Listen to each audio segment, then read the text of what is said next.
Hi, I'm Tony Bianchi, and I've been struggling with grief in the recent past. However, something happened recently that made me question everything I had been agonizing over. Through a series of events, I discovered I had been lied to by the woman I considered closest to my heart, my fiancée, Elizaveta. Even stranger, she was the one I was mourning. How can someone lie from beyond the grave? Well, this is where the story starts. I met Elizaveta during my work as a travel agent. She came from a small country in the Balkans and ran a small restaurant in a city near the capital. I often got the inside scoop from her about interesting happenings that our clients might enjoy. In return, our tour group would stop at a restaurant and give her a boost in revenue. The relationship between us was strictly professional. I had just finished college and wasn't looking for a relationship, especially one that was intertwined with my work. Elizaveta viewed me as a goofy American and didn't consider me relationship material. After years of interacting and working with her, I developed feelings for Elizaveta. It happened slowly, and at first I brushed it off as a passing crush. But the depth of my feelings only grew. At first it was unreciprocated. Elizaveta still didn't think of me romantically. I was hopelessly in love and couldn't do anything about it. I never confessed to her, but she definitely knew. After a few months of this one-sided dynamic, there was a sudden change in Elizaveta's behavior. She was more receptive to spending time with me outside of work. I was giddy about the attention I was getting, and Elizaveta only ramped it up even further. I got little meals on the house at her restaurant, and she began to open up to me about her personal life.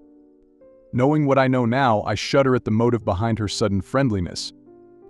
Eventually, Elizaveta and I went on a few dates. She told me about her background and how she came to run the restaurant. I've never known my parents. I grew up in the foster system, Tony. In the 90s, there was a lot of political trouble here, and I was separated from all my family. That's so tragic. I can't imagine going through all that. Yes, but I have made my peace with it. This little restaurant is all I have. Gregory and I run it together. The guy behind the bar? He's a bit sullen. Yes, he can't speak English like me, but he has a good eye for business and money. We've been partners for almost 5 years now. Your travel agency has helped us a lot. Isn't that so? Haha, I guess so. Listen, I'm glad we can spend time together like this, Elizaveta. I wanted to ask whether you would like to come visit me in the United States sometime. Oh, Tony, that is very sweet, but I cannot afford it. Don't worry about the money. I'll pay for your travel and stay. With that, we started a tradition of visiting each other's countries. I know I threw myself into it all too fast. It was stupid of me, but I had been blinded by love. Every time Elizaveta visited, I would spoil her with gifts and money. She was never demanding, but I felt obligated to make her stay comfortable. I never asked her how she used the money I gave her, nor did I expect to be paid back at any time. Elizaveta was also very prudish, I would say. She didn't want to do anything before marriage. She said she was deeply religious and didn't want to go against tradition. I respected her wishes, and our relationship was purely emotional, not physical. After a few years of dating like this, my feelings had only grown for Elizaveta. She was a beautiful woman, and I was head over heels in love with her. I decided to take the next logical step: marriage. A lot of factors played into this decision. Firstly, I had been working in the same role for a while, and management wanted to promote me. It was a massive salary bump, but it meant I would no longer travel to Elizaveta's home country. After agonizing over the decision for ages, I realized I would jeopardize my career by staying in the same position. At the same time, I wanted to introduce Elizaveta to my family and cement ourselves as a serious couple. The combination of long distance with occasional visits wasn't working for me anymore. With that in mind, I proposed to Elizaveta during my last trip to her restaurant. She said yes, and I was over the moon. We quickly made plans for the move. Elizaveta would have to stay in her country for a few months to sell her share in the restaurant and apply for a visa. I would settle in the United States and look towards purchasing a home for us. This was it. The home stretch. We would only be a long-distance couple for a bit longer. After that, our lives together would really start. A month after the proposal, I got a text from an unknown number. It turned out to be Gregory, and he told me that he needed to discuss something serious with me. I set up a Skype session with him to unearth what was happening. Hello. I'm sorry my English is not the best. I'm learning, yes? That's fine, dude. Tell me what happened. It is about Elizaveta. There have been some troubles. Some troubles? What do you mean? Local government here is very corrupt. She is an orphan and does not have proper documentation. They are not giving her a visa to travel to America. That's terrible. Why didn't she tell me? I would have helped her. You cannot help much. Besides, Elisaveta did not want you to worry. Please, I am calling as her friend. I can help. I know someone who works in the passport office. He can solve the problem. But there is an issue. He needs money. Oh, is that why you called me? Yes, we do not make much at the restaurant, and he wants 50,000 American dollars. I or Elisaveta can't give that much. That is also why she didn't want to tell you. I see. That makes sense. Listen, that's a lot of money, even for me. But I'll see what I can do. I don't want our plans to fall apart. Okay, my friend. I will tell you more details. At the last moment, there was a fly in the ointment. Elisaveta had been facing troubles with the corrupt government, or so I thought, and needed me to bail her out. I didn't once question it. After all, we had been in a relationship for several years. After speaking to a few friends and borrowing money, I had $50,000 ready to send to Gregory. It all went through smoothly, and I hoped the worst was over. That very evening, I got a video call from Elisaveta. Oh, my love. Thank you so much. Gregory told me what you did. I am so grateful. Babe, you should have told me about it. Money isn't a problem if it means we can be together. Oh, thank you. Everything should be ready in a few weeks. I will send you my flight details, dear. I thought that was it. The scare was over. Nothing else could get between me and Elisaveta. We had even begun planning the wedding over text. Then, suddenly, there was no contact. Whenever I texted Elisaveta, there was no response, nor did she pick up her calls.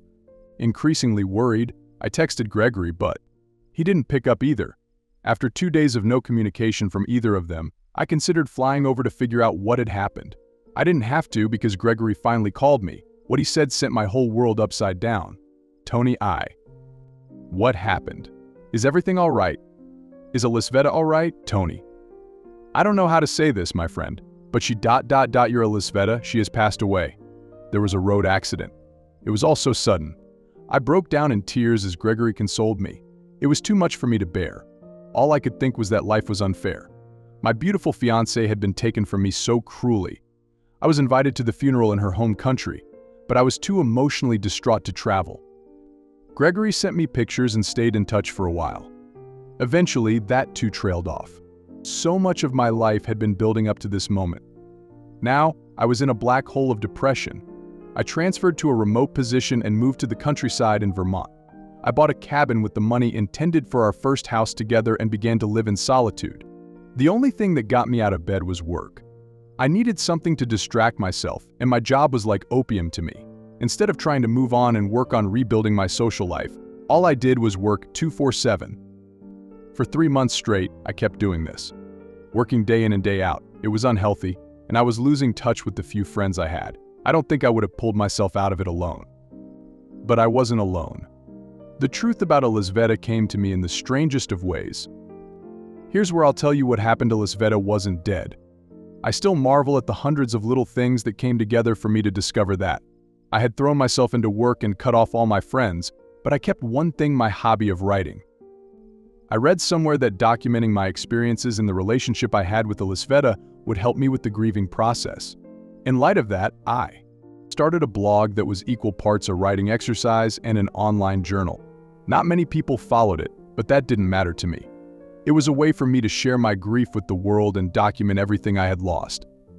However, one of my followers was constantly checking my page for updates.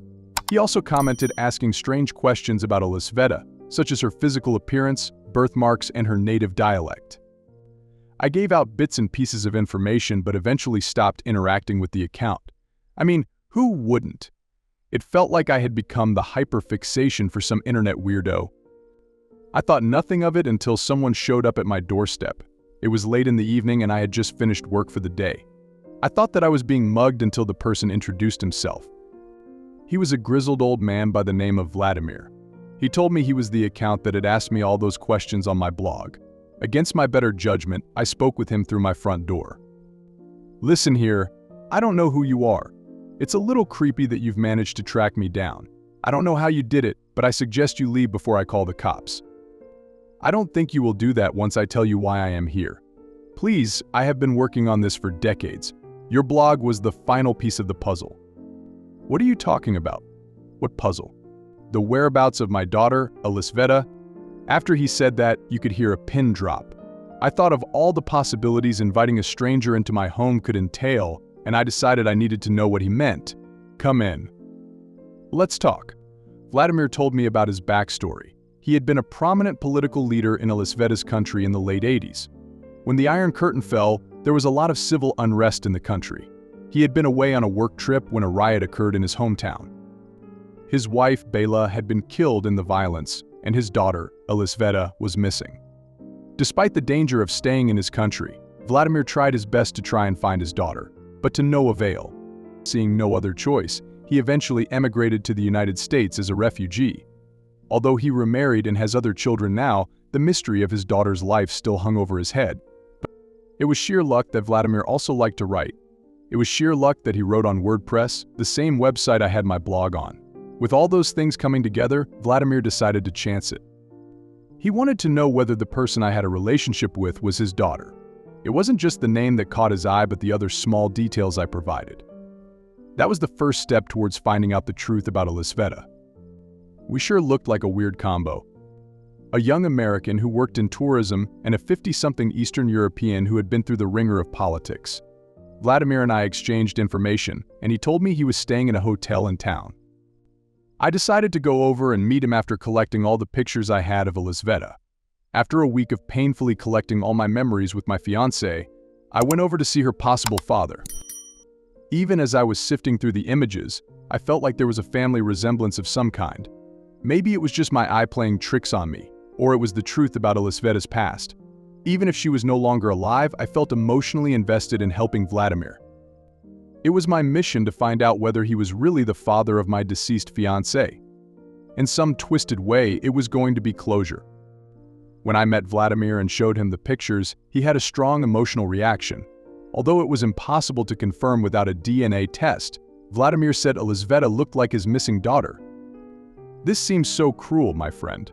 I'm positive that she is my daughter, but God has taken her from both of us. Yes, I'm sorry. She was the light of my life. Tony, have you been to visit the homeland after she passed? No, I couldn't bring myself to do it. I've been running from the reality of the situation. If I don't see the grave and I don't visit it, everything feels less real. I think we should go, you and I. We need to make peace with what has happened. Vladimir spoke with a wisdom that only his age and experiences could provide.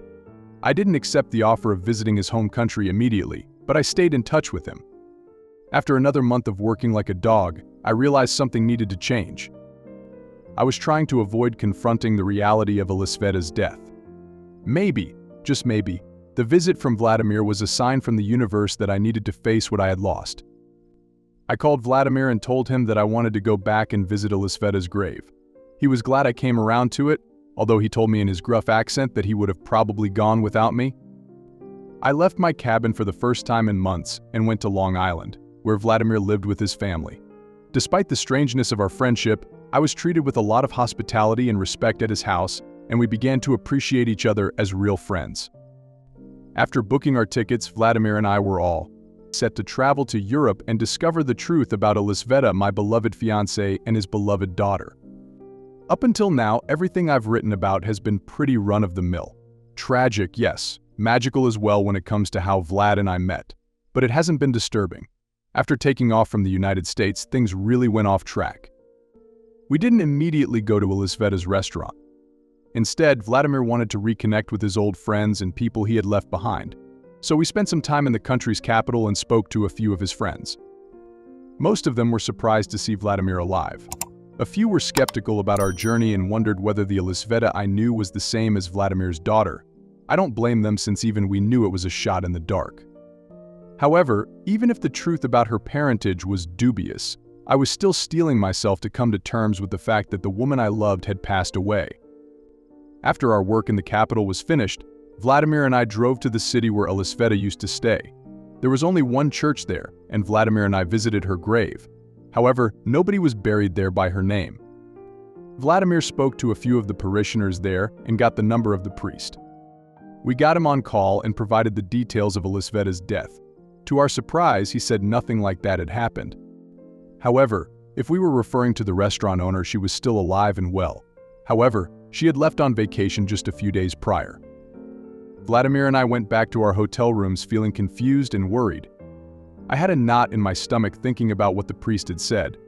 The two of us spoke about the strange development over dinner. So, it seems my fiancée is not really dead. How could she have done this? Well, it was not that difficult, I suppose. You never visited, so they only had to pretend to give you updates. But I did not realize my daughter had become a common grifter like this. No. Maybe there is some other explanation? I don't know about that, my friend. Listen, I have an old friend in the capital who works with the police now. We met him briefly. It would be a good idea to ask him to investigate this, no? Reluctantly, I agreed to get the police involved. We extended our stay and waited until Elisaveta returned from her holiday. During this time, the police also found a lot of astonishing details about this woman.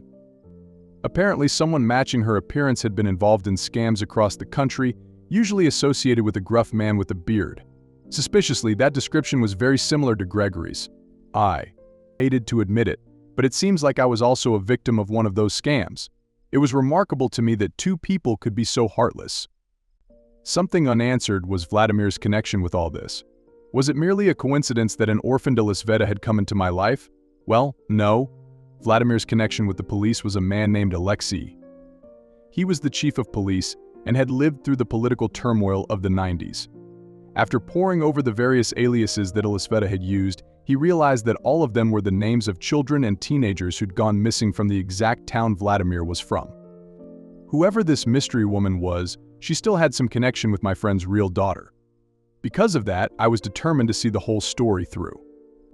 After a week of waiting, there was finally life at Elisaveta's restaurant. She had come back from her holiday. A young constable was assigned to tail her from the airport, and he reported that Elisaveta and Gregory were in a fancy car together. I figured they had been in a relationship from the very start. That very evening, Alexei ordered a raid at the restaurant, and the two scammers were put into custody. Vladimir and I rushed down to the police station, where we met with the chief. Mr. Bianchi, I must say your arrival in my country was very useful for us. This couple has been involved in several crimes across Europe. If not for your tip-off, we wouldn't have known they were here, right under our noses. I just want to see them brought to justice after the emotional havoc I've been through. I can't believe they played such a long con on me. Yes, well, it wasn't just you. Elisaveta, or as her real name goes, Maria, was chatting with several foreigners just like you. Her death happened at different times for different victims, and Gregory went to great lengths to make it seem legitimate. Some of her lovers arrived in the country just to partake in a fake funeral. It was quite absurd, but somehow it worked for them. We have recovered over $1 million from the restaurant's safe. Vladimir interrupted at this moment and began to speak to his friend in their local language. While they spoke, I mulled over everything I was feeling. I had been grieving over a relationship that had been built on lies. I had lost friendship, well-being, and health. As I kept thinking about all of this, a mounting resentment grew in me. I was going to ensure that my ex-fiancée would rot behind bars, but my daydreaming was stopped by Vladimir. He tapped me on the shoulder, and when I turned to look at him, he had tears in his eyes. They have a lead on my daughter, Tony. I can't thank you enough. Really? How come? This Maria woman has confessed about where she got her aliases from. Her aunt ran an illegal orphanage when she was a child, and she often spoke to the girls there. She has their life stories recorded and uses them to create different identities. I have no doubt that if we go and visit this aunt of hers, I will know where my beloved Elisaveta is. Yes, the children were taken care of by the aunt, but she only did it to get government subsidies and use them as street performers. However, we can probably trace where most of them are now. It will not only help you, Vladimir, but other families as well. What can we do now? Is there any way I can help? It will take months to find out where all those children have gone to. I suggest the two of you go back to America for now. Rest assured, Maria and her accomplice will face the harshest sentence imaginable. All right, I'll keep in touch, Chief. I want to make sure this woman faces the worst the law has to offer. Yes, it seems as if she comes from a family of criminals. The children her aunt had in her orphanage could have easily been returned to their birth parents, but this woman chose to keep them and use their labor and subsidies to make money. Truly disgusting. I hope that she also faces charges for what she has done. Alexei, rest assured, we will do everything in our power to make her answer for her crimes. She and her niece will spend time behind bars. After that, everything passed by in a haze. Vladimir and I went back to the United States. He was playing a waiting game while I was processing everything I had learned. It's been almost a year since I found out, but I still don't have an ounce of pity for Maria in my heart. The way I see it, she preyed on my emotions and didn't feel a single shred of remorse for it. After I got back home, I immediately contacted the US Embassy and told them about everything that had happened. They were able to trace one other person who had been a victim of a scam by Maria. He was some contractor from Georgia who had met her in Spain. But the evidence against Maria was mounting, and I had ensured that she would face a hefty prison sentence. After I found out that she was convicted, I finally felt like I had gotten my revenge. Along with Maria, Gregory was also going to be spending time behind bars as her accomplice. Although I felt vindicated, I was more happy that they would never be able to repeat their scam again. 3 months after Alexei's investigation into the identities stolen by Maria began, there was a break in the case. Vladimir's daughter had apparently traveled to Greece when she turned 18. After that, she lived in Athens and worked in a small company as a secretary. It had taken a lot of time and effort, but the police were certain that this was the woman we were looking for. Vladimir was ecstatic about this news, and he decided to travel immediately and visit her. I was invited to come along as well, and I agreed. Honestly, I was a part and parcel of Vladimir's life after everything that had gone down. I consider him one of my closest friends even today. So, once again, we made our way to Europe. This time, with a definite truth in our hands. After getting through customs at the Athens airport, we were met by a cheery Greek police officer. He told us that Alexei had filled him in on everything that had happened, and Elisaveta was at the police station waiting for us. Apparently, the case had become quite popular amongst the law enforcement agencies that were involved. From the information extracted from Maria's aunt, people had been traced all across Europe. A few were even settled in Turkey and other parts of North Africa. Naturally, it was a humongous task to try and find everyone, but thanks to the collaboration between different countries, people were making steady progress on the whole affair. For us, it would end here, but for others, I am sure there was still a long way to go. Vladimir was finally going to be reunited with his daughter. Despite trying to act calm, I could tell Vladimir was feeling nervous. We spoke on the car ride about how the meeting would go. I am just happy she is alive and safe. I'm glad you think so, Vlad. You guys have lived parallel lives. But there's still space in your hearts for each other. Most definitely, my friend. In no time at all, we were in front of the police station. Vladimir and I looked at each other and tentatively entered the building. The meeting was one of the most poignant scenes I have witnessed. From the second they met, you could see that they were related. Elisaveta and Vladimir embraced and began to speak rapidly. After some conversation with the police, the three of us decided to go out and grab a coffee. Sitting together, I watched happily as my friend and his daughter were reunited. Several things happened after that. Our story became quite publicized back in Vladimir's home country. It was your typical feel-good tale, and I actually received a lot of emails thanking me for my role in finding Elisaveta. As for the relationship between Vladimir and his long-lost daughter, it's going quite well. Of course, they have to catch up on decades of conversations and life experiences, but they're both happy about getting the chance to meet each other. Alexei told Vladimir that a few other families have also found their missing children and siblings thanks to Maria's imprisonment. As for me, I finally feel at ease. Yes, I was bitter and resentful about how I had been lied to, but I realized that everything happens for a reason. If I hadn't been made a fool of, so many families wouldn't have been reunited. And, well, it's given me a new perspective on relationships. When it came to my relationship with Elisaveta, or Maria, to be more precise, I realized that I was always bending over backward for her. I'm certain that all the money I spent on her when she visited the United States was taken under false pretenses. I need to stand up for myself in a relationship and understand the difference between compromise and stupidity. Something else that I've learned is the healthy way to deal with grief. This may come off as ironic, considering how I dealt with grief was decidedly not healthy, but that's exactly how I learned. I realized that when we lose someone, nothing else can take their place. I refused to confront the reality of death, and that caused me even more trouble in life. Just imagine, if I had been more persistent about confronting Elisaveta and her death, I would probably have gotten to the bottom of things much sooner. I don't think I would have been taken in by a fake funeral. Hey, whatever has happened, happened, I'm over it, and I only look at the positive side of things now. After all, I made a lifelong friend, and I help people find their families.